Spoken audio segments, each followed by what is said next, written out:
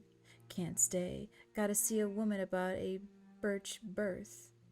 Then I've got a little smoke inhalation job to do in Omaha.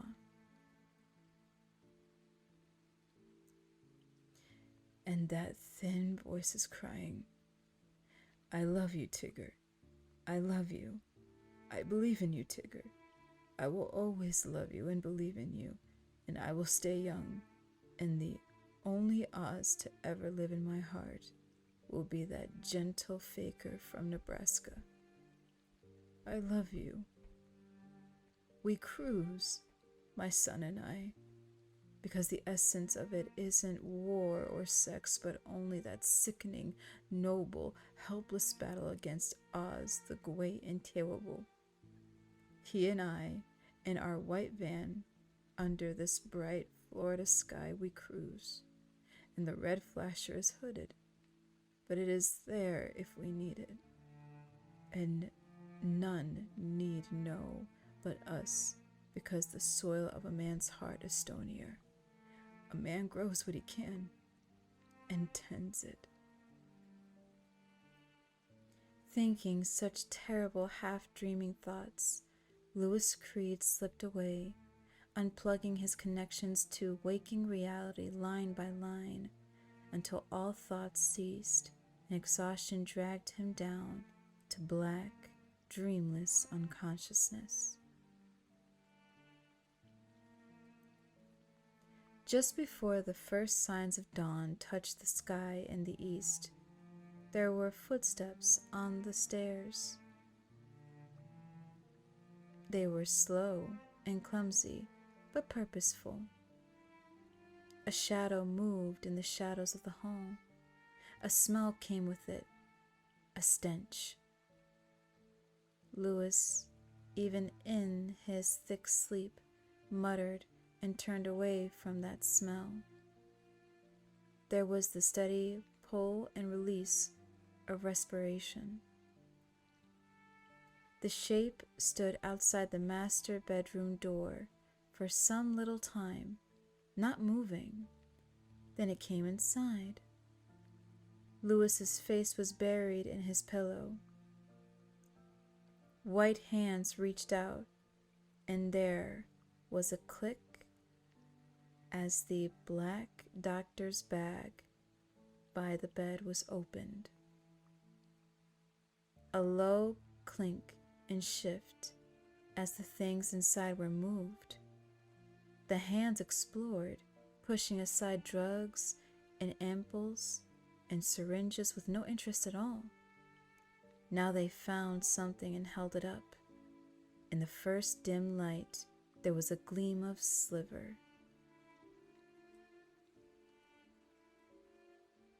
The shadowy thing left the room.